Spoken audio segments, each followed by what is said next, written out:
Today's video, how to behave in the UK, 10 things you should never do in the United Kingdom. Good, that was a long one. We are Greg and Lisa, an American couple living abroad in Spain. If you are curious about the crazy, funny, and surprising differences between the US and Europe, you came to the right place. We are on our way to 5,000 subscribers, so please do click the subscribe button and come along with us. Yes. I'm excited to do something from UK. Yeah. And see what not to do when we go there. Awesome. So this is Anna Goldman. We will include a link in the description so you can go and support her. And let's go ahead and take a look here, see what we got. I know, guys, you enjoyed so much my videos about things you should never do in Norway. So today I decided to talk to you about those 10 things you should never do in the UK. Okay. We haven't been to the UK yet, so no. Hopefully this helps us out. Yeah. Hopefully she knows what she's talking about. Yeah. Hi guys, my name is Anna and welcome to my channel. Today we are in London, the capital of Great Britain, and I would love to share with you some of those 10 interesting things you should think twice before you're gonna do them in the United Kingdom. To start with, as a tourist, or especially if you're planning to move to the UK, it's extremely important to understand and also to adapt to the local culture. I perfectly know how difficult it might be to know all the do's and don'ts in the UK. Therefore, I put a list of 10 major things you should never do in the UK. I'm absolutely confident that this list will help you a lot to avoid those mistakes lots of people tend to make when they just arrive to the UK. First, you should never call the United Kingdom England. It's very important to know. Do you do that? Sometimes. Yeah. United Kingdom. Yeah. Okay. We have friends. I think it's okay. I thought it was okay to call it England. Well, apparently not. Okay. So, but maybe somebody should tell us. I don't know. I don't know what I call it. Well, because if I know I'm referring to, I'm not talking about Scotland or Northern Ireland. If I'm talking about what I think is England, then I'll say England. Okay. Know that the official name of the UK is the United Kingdom of Great Britain and Northern Ireland. I bet you don't say that. I don't say that. The United Kingdom of Great Britain and Northern Ireland. Is that true? Yeah, obviously. Okay. I'm guessing that's true. Well, that's the official name. Yeah. Can you call it something else? The UK of GB? No, probably not. It is made up of 4 countries: England, Scotland, Northern Ireland, and Wales. Each country has its own distinctive culture, national identity, and the government. Nothing can be more. Right. I don't think I knew Wales. Oh, I did. Yeah. You did? I knew there was 4. Yeah, I knew all those. Why didn't you tell me? I just knew. Excruciating for your ears than hearing someone saying something like, England is so beautiful, when they're standing next to Loch Ness. Remember, many people from Scotland, Northern Ireland and Wales find it offensive when you call them English. So you better don't do it. If you have any doubts, you better stick with calling them British. British. Second, small talk. To be honest, when somebody is asking you, how are you? It's not a cue for you to tell them everything about your medical history and how your left nostril is a little bit sore today. Let me put it this way. British people don't care much how you really are. When asking somebody, how are you? It's a part of civilities or small talk in the UK. The correct answer to this question would be, I'm fine, thank you so much. How are you? Afterwards, the British person will guide the conversation into a different subject, like the weather. Also, when someone asks... Well, that's funny. What if you actually want to know how they are? Like you say, how are you? Maybe you say something else. Or maybe you'd be like, no, really, how are you? Yeah, like, what's going on? Like, really, what's going on, though? Yeah, you would say that. Yeah. Because we kind of say that in the United States, too. We just say, how's it going? Yeah, we don't care. How you doing? Don't start talking to me. Just disagree. Asks, how are you? Never reply negatively. Just tell them you're fine and everything is going well. That's true. You don't want to be like, I've been having a hard day. Yeah. It's like, okay. And I'd be like, I didn't really want to know. Yeah, because then it brings you down. Yeah, come on. Tell me something good or don't tell me. Yeah. This country, you will have to do this. People here don't like discussing negative things, and also British people will not know how to handle bad news. Are you enjoying this video so far? Don't forget to hit that like button, and don't forget to subscribe to my channel for more information about travel and living in different countries. Number 3, never block the escalators in the UK. Never take the whole space on the escalator. Stand on your right and It's the same in Spain. We learned that here, yeah. It's the same in Spain. Yeah. let people pass by on the left side. If you take the whole space and you will not allow other people to pass you, believe me, you will hear the locals commenting on you. It's an unspoken rule of British society that the left side of any escalator is reserved for those people who are in a hurry. If you want to stand still, you should always do it on the right-hand side. Number 4. I do feel like probably in the UK and in America, you'll hear about it. You know, somebody will say something if you're standing in the left lane. Yeah. Somebody will say something, but I know here in Spain, I've done it where, like, I just kind of perdón, you know, and you just kind of tap them on the shoulder. Or we've had people, they say perdón, they don't get like mad. They just ask. Yeah, so that's true. Ignoring the queuing system. Yeah. Another unspoken law of British society is the art of queuing. You should stay in line directly behind the person in front of you, and in our experience in Spain, I don't know, there might not be a queue. Nah. You just stand there and you just figure out who was supposed to be next. La última? Yeah. You ask who's the last person. Which is, I think that's pretty cool, but yeah, it's all over the place here. Remember, this is vital. If everyone obeys the law of queuing, no one gets angry and no one gets hurt. The English love queuing. They're also calling it a queue instead of a line. In America, people stay in a line. Here, they queue. You go down to the tube, subway in England, and you will see lots of people standing in a queue waiting for the train to arrive. If you try to cut the queue, like I used to do when I just arrived to the country, they will make very ugly comments, and they will also think that you're just a rude foreigner who does not respect local customs. The queue jumpers will never be treated kindly here. I feel like when we were coming to Spain at one of the trips, we were in line. We were going to British Airways, and we were going to Heathrow first. And when we were in line, I think we were like outside of the line, and there was some lady who said something rude. I forgot what it was, but it scarred me a little bit because she was so rude. And to you? She had a British accent. She said something rude to you? To our family.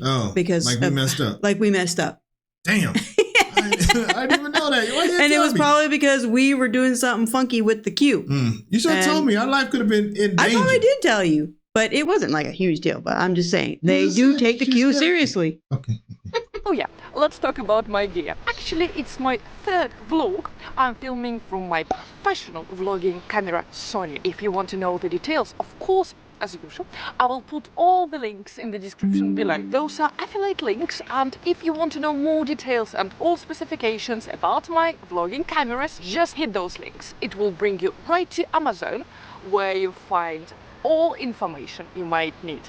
So now, for filming all my videos, I'm using 2 cameras. My usual action camera GoPro for those great overlays, city views, and also my professional vlogging camera Sony ZV-1, together with professional mic and professional remote.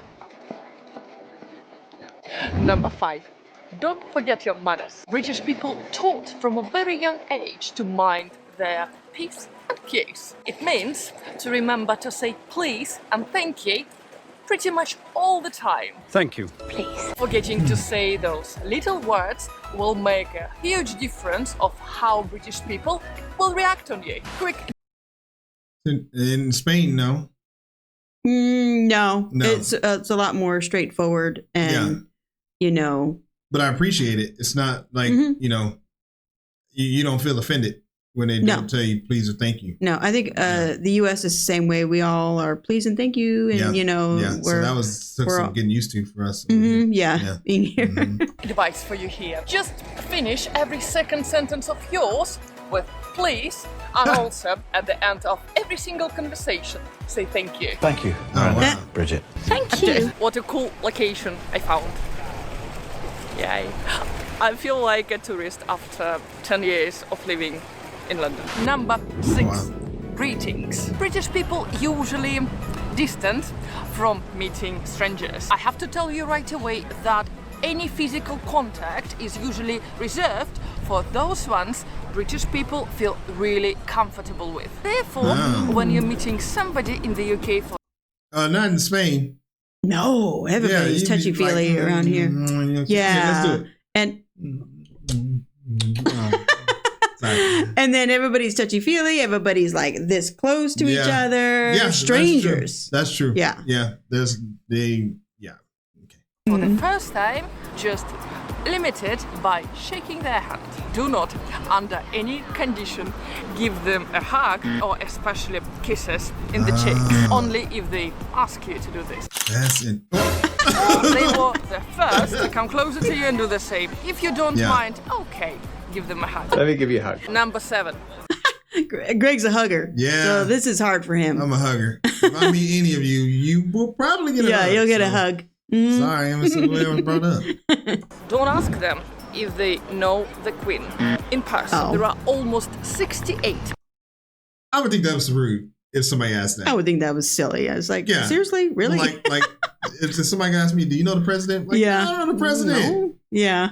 Million people in the UK, and not all of them know the Queen. Well, if you're this curious and you are in London, you might ask people if they have seen the Queen in real life. They might even dignify this question with a positive answer. And if they do, I bet you will hear an extraordinary story describing in all detail how it actually happened. Number 8, never refuse a cup of tea. Offering someone a cup of tea when they're coming to visit your house is a welcoming gesture. To refuse that cup of tea will show your host that you don't feel welcome in their house. I wonder if it's the same thing for a drink, like any drink, like alcohol, coffee, anything, or is it saying like, tea is the main thing, like don't refuse There's something about tea like that.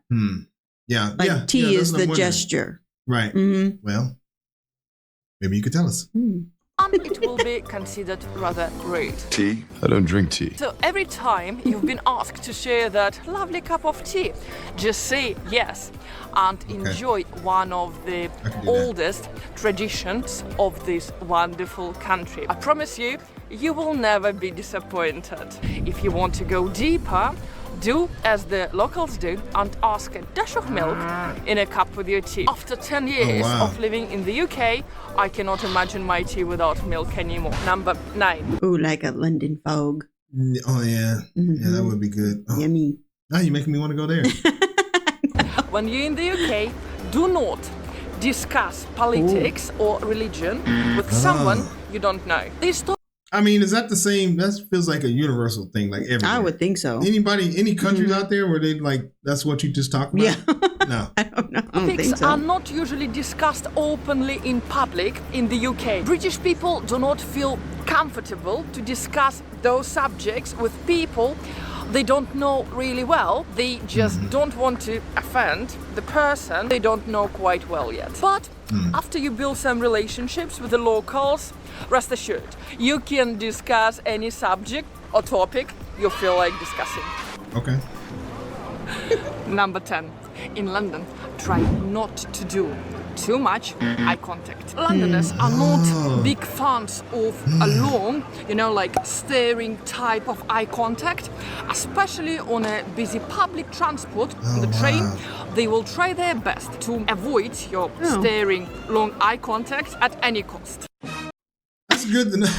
That's good to know because in America, I mean, eye contact's a big deal. Yeah, the way I learned this a long time ago and how it normally works in conversation. When the person is talking, whoever's talking, they look away. And when you're speaking, you look at them. Right, but I think she's Wait, is that talking how about, is it? but I think she's just talking about in general, not in general conversation. She's just saying like walking down the street or whatever. Yeah, like, she's talking about in general. Contact. Yeah, don't make eye contact. You know, which for me, because in America, that's what we do. Like you make eye contact with people. Yeah, you especially for me as a black person in America. Like if we see another black person, we make an eye contact. Mm-hmm. So, but yeah, I make eye contact. Yeah, with people passing by. Yeah, but out here, I try sometimes, and they don't look at you. Yeah, it's liberating when when you don't have to, right? Because you don't feel the pressure. What are they thinking? Or you just mind your business. Just, yeah, you know. So you know, I can appreciate that. Mm-hmm. They will feel so awkward if you stare at them for a long time. Or, even worse, if you try to initiate a conversation with a stranger in public. Oh, wow. Really? Apart from that, welcome to London. Thank you so much, guys, for... All right. That was good. That was good. Wait, you can't start a conversation with a person in public? She said they don't do that. Oh. Yeah. You were too busy laughing. You didn't even hear what you said. I know. I was like laughing because you can't start a conversation with a person in public? Yeah, with a stranger. Oh. She's saying don't do that. Just mind your business. Oh. Yeah. You're talking to me? No, like. I'm walking down the street, you know. But, I mean, that's true. I think that's what she said. Okay. I mean, it's I mean. Is that true? Yeah, that is good. Is that true? But, yeah. Okay. All right. Anyway, we just going off the rails here. Okay. All right. Let's see what we got here. Okay. Let's take a look here. Let's see. Okay. It's not that we enjoy queuing. We find it's the most civilized way of waiting your turn without being rude. Mm-hmm. Okay. Don't refuse tea. I was breaking into laughter. You can disagree. You can disagree. Just say it politely, like say, "No, thank you, but thanks for asking." That seems fair. But does that person know what he's talking about? Oh, probably. She lived there for 10 years. Maybe I don't know. They probably. If they're from there, they know so more. Angry about that. I don't care. Okay, I cannot imagine how things could work without cues. See, that's a big thing. It's a big thing. But here, it's just you just figure it out. Everybody understands and respects each other. But that's what we got yelled at because we did something outside of the queue. We was being our Spanish side was coming out. Yeah, we're not Spanish. It was a joke. Okay, just go. Sorry. It's impossible to me, and you're right that remembering please and thank you and sorry. Oh, sorry. Yeah, she didn't say that. All right, absolutely essential. That's true. All right. That was a good one. Now we got some things when we go over there. Yeah. All right. Okay. Well, thanks for stopping by. We'll see you on the next video. Bye.